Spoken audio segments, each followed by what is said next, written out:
Hariom. Knowledge plus channel में हम सभी विद्यार्थियों का स्वागत करते हैं। आज हरिओम करंट अफेयर की ये क्लास नंबर 34 है। इस क्लास में हम एक टॉपिक ले रहे हैं जो है डोनेशन से संबंधित। उसके संबंध में कुछ नॉलेज हम आपको देना चाहते हैं कि जो दान है, दान देते समय किन बातों का ध्यान रखना चाहिए। कहते हैं कि इस संसार में जब हम दान दें तो हम जो भी कमा रहे हैं उसका 10वां हिस्सा दान देना चाहिए। ये एक पॉइंट ऑफ व्यू है। और दान के संबंध में किसी तरह का कोई बहुत सारा स्टैटिक स्टफ भी है और बहुत सारा डायनेमिक स्टफ भी है और बहुत सारा एक्सपीरियंस के बेस का स्टफ भी है। इसलिए एक विचार है कि जो आपने धर्म से युक्त धन कमाया है उसका 10वां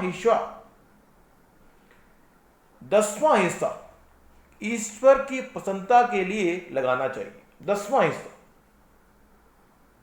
और कई जगह ये लिखा है कि 5वां हिस्सा, कि धर्म के लिए अपने इनकम का 20% लगाए,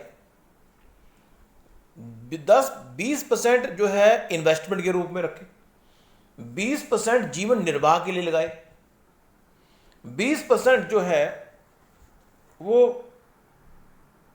20% धर्म के लिए, 20% इन्वेस्टमेंट के लिए, 20% जीवन निर्वाह के लिए, 20% कोई दुख हो उसके लिए, 20% दान देने के लिए। तो इस तरह से ऐसा भी कहा गया है। लेकिन अगर आप पहले से ही गरीब हैं, ऑन दैट सिचुएशन आप अपनी इनकम का सिर्फ 10% धार्मिक एक्टिविटी में लगा दें। एक बात यह भी कही गई है दान के संबंध में कि हमें अपने परिवार के लोगों को दुखी करके दान नहीं देना।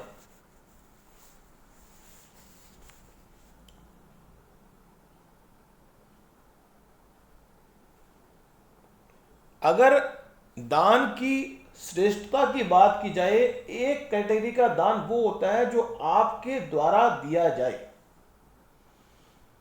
बी कैटेगरी का दान वो है जो आपके माध्यम से कोई और दे। और सी कैटेगरी का दान वो है जो आप किसी मजबूरी में दें।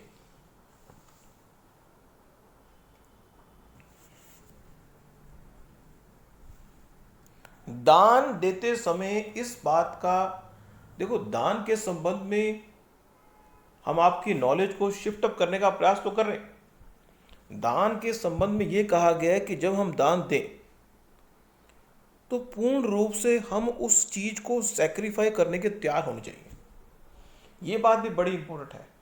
किसी चीज का आप दान देना चाहते हो लेकिन आप उसके मोह के चक्रव्यूह में पड़े हुए हैं तो दान देने की छोड़ दो।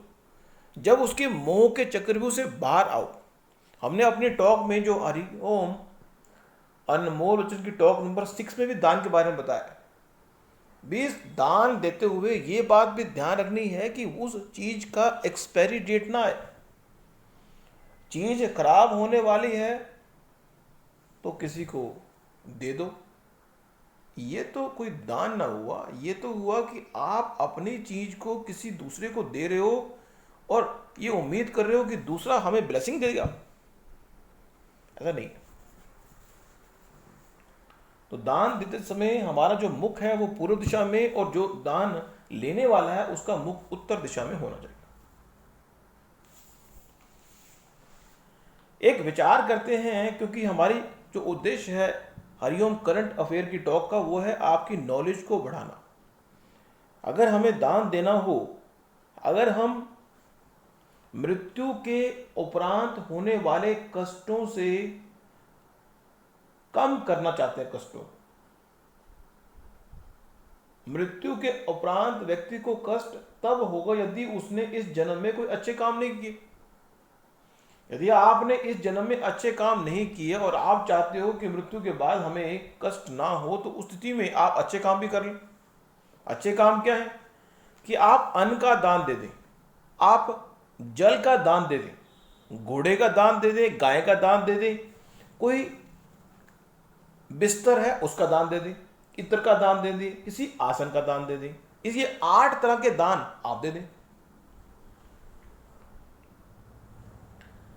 बाकी ये 8 तरह के दान के अलावा भी कोई चीज अगर आप देना चाहें, दान के संबंध में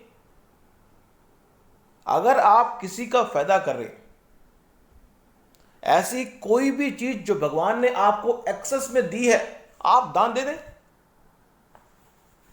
लेकिन अपने परिवार के लोगों को दुखी करके दान ना दें, उनकी सहमति से दान दें। बेशक आप उनके कर्मों के एग्जीक्यूटर बने हुए हैं इनडायरेक्ट रूप से। एक्चुअल में एक फैमिली के अंदर एक बॉस जो होता है, जो इनकम कमाता है, वो दूसरे व्यक्ति के कर्मों का एग्जीक्यूटर पैसे के पॉइंट से बन गया। अब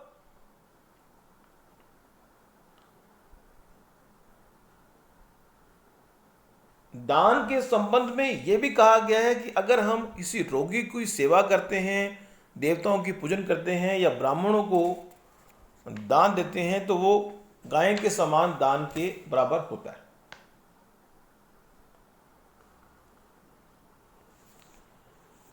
एक वैसे नॉर्मल विचार है कि दान देते हुए ये बात विशेष रूप से समझने वाली है कि दान लेने वाला व्यक्ति उसकी उपयोगिता का लाभ ले।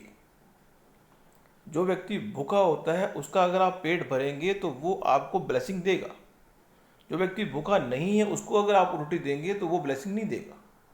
तो ये एक पॉइंट ऑफ व्यू, ये बात भी चेकआउट करना एक समझदार व्यक्ति की निशानी है कि व्यक्ति ये चेकआउट करे कि जिस व्यक्ति को हम दान दे रहे हैं वो व्यक्ति उसके योग्य भी हो और वो उसकी उपयोगिता का लाभ समझे भी।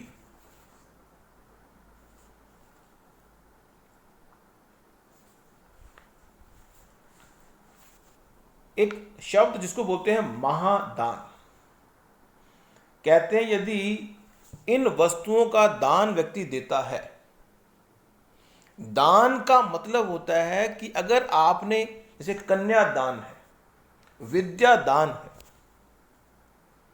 दान का मतलब यही है कि अगर आपने कोई चीज दे दी तो अब आपके अधिकार में वो चीज नहीं रही, वो चीज आपने दे दी, अब आप उसको दोबारा से प्राप्त नहीं कर सकते। एक बार पिता ने कन्या का दान कर दिया तो कर दिया, अब वो उस पिता का अधिकार उस कन्या पे नहीं है। अब दान हो गया, अब जिसको दान दी गई है चीज वो उसका रखवाला हो गया।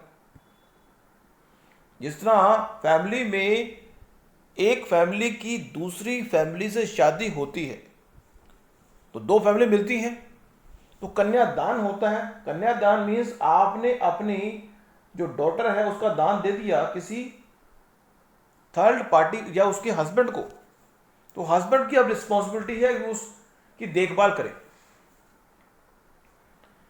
इस तरह से अगर हम कहते हैं कि जो गाय का दान है, सोने का दान है, चांदी का दान है, किसी रत्न का दान है, विद्या का दान है, तिल का दान है, कन्या का दान है, हाथी घोड़े या शैन सोने वाले बिस्तरे का दान है, वस्त्र का दान है, भूमि का दान है, अन्न का दान है, दूध का दान है, इत्र का दान है,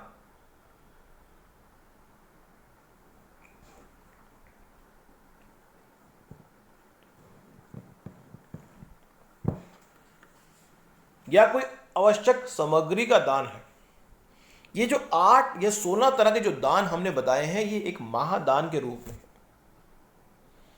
हम आपको दान के संबंध में आपकी जानकारी को शिफ्ट अप करने का प्रयास कर रहे हैं और यह बताने का प्रयास कर रहे हैं कि दान देते हुए यदि आपका उस व्यक्ति के प्रति मोह है तो दान ना दें। जैसे ही किसी व्यक्ति के घर में, किसी पूरे ब्रह्मांड में कन्या का जन्म होता है तो व्यक्ति के मन में ये बात होती है कि ये कन्या दान। अब दान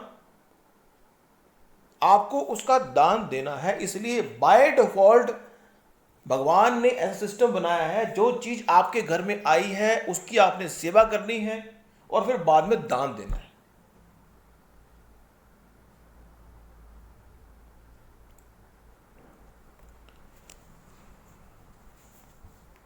नेक्स्ट जो टॉक होगी उसमें कुछ और जानकारी हम आपको देंगे, और हम चाहेंगे कि आप हरिओम अनमोल वचन की जो टॉक है उसको सुने। उसमें भी दान के बारे में काफ़ी, हरिओम अनमोल वचन टॉक नंबर 6 सुन लें। उसमें इसमें इस टॉक में हम उसका लिंक दे देंगे ताकि आप उसको भी सुने।